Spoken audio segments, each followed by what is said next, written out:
Welcome to our channel. ముందే కాడెత్తేసిన YCP, ఓటమిని అంగీకరించిన జగన్. ఆంధ్రప్రదేశ్లో రాబోయే ఎన్నికల్లో ఓడిపోతామని ముందే గ్రహించిన అధికార వైసీపీ ఎన్నికలకు ముందే కాడెత్తేసింది. నిన్నటి వరకు జరిగిన అసెంబ్లీ సెషన్ చివరి సమావేశాల్లో కనీసం గ్రూప్ ఫోటో కూడా దిగకుండానే వెళ్లిపోయారు.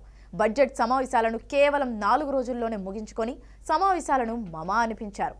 అసెంబ్లీ సమావేశాలను ఎప్పుడు ముగిద్దామనే ఆలోచనతోనే జగన్ ఉన్నారు తప్ప రాష్ట్ర ప్రజల కోసం బడ్జెట్పై చర్చించాలనే ఆలోచన లేదు. పైగా తామెట్లాగూ ఓడిపోతున్నాం కాబట్టి ఎంత త్వరగా సమావేశాలను ముగించుకొని వెళ్లిపోదామనే ఆరాటపడ్డట్టు వారి తీరు చూస్తే అర్థమవుతోంది. 4 రోజుల పాటు ఏపీ అసెంబ్లీ చివరి సమావేశాలు జరిగాయి. బడ్జెట్ సమావేశాలంటే అధికార పార్టీలో ఫుల్ జోష్ ఉండాలి. అందులోనూ చివరి సమావేశాలు కాబట్టి మళ్లీ గెలుస్తామన్న కాన్ఫిడెన్స్ చూపించేందుకు ఏర్పాట్లు చేసుకోవాలి. కానీ వైసీపీలో మాత్రం సినిమా అంతా అయిపోయిందన్న భావనకు వచ్చేసినట్లుగా వ్యవహరించారు. 4 రోజుల పాటు జరిగిన అసెంబ్లీ సమావేశాల్లో వైసీపీలో ఎక్కడా కూడా మళ్లీ గెలుస్తాము అనే కాన్ఫిడెన్స్ కనిపించలేదు. చివరికి గ్రూప్ ఫోటోకు కూడా ముందుకు రాలేకపోయారు. ఈ పరిస్థితి చూసి వైసీపీ ముందే కాడెత్తిపడేశారని టీడీపీ నేతలు సెటైర్లు వేశారు.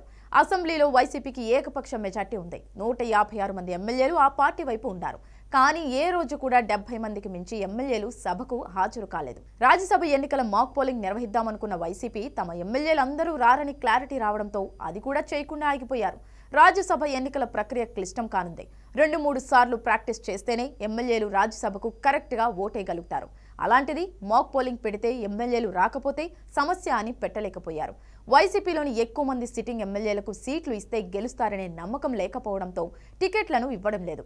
గతంలో ఓవర్ యాక్షన్ చేసిన వైసీపీ ఎమ్మెల్యేలు కూడా ఈసారి చల్లబడిపోయారు.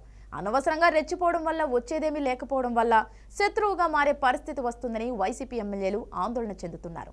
టీడీపీ నేతలతో వైసీపీ ఎమ్మెల్యేలు పరిచయాలు పెంచుకునేందుకు ప్రయత్నిస్తున్నారు తప్ప వారితో వైరం పెంచుకోవడానికి చూడటం లేదు. ఏపీలో అధికార వైసీపీ ఓడిపోవడం ఖాయమనే విషయం పార్టీ అధినేత జగన్ రెడ్డితో పాటు ఎమ్మెల్యేలను కూడా అర్థమైంది. ఈ నేపథ్యంలోనే ఎంత త్వరగా తమ నియోజకవర్గానికి వెళ్లి నిత్యం ప్రజలతో ఉండాలనే యోచనలోనే ఎమ్మెల్యేలు ఉన్నారు.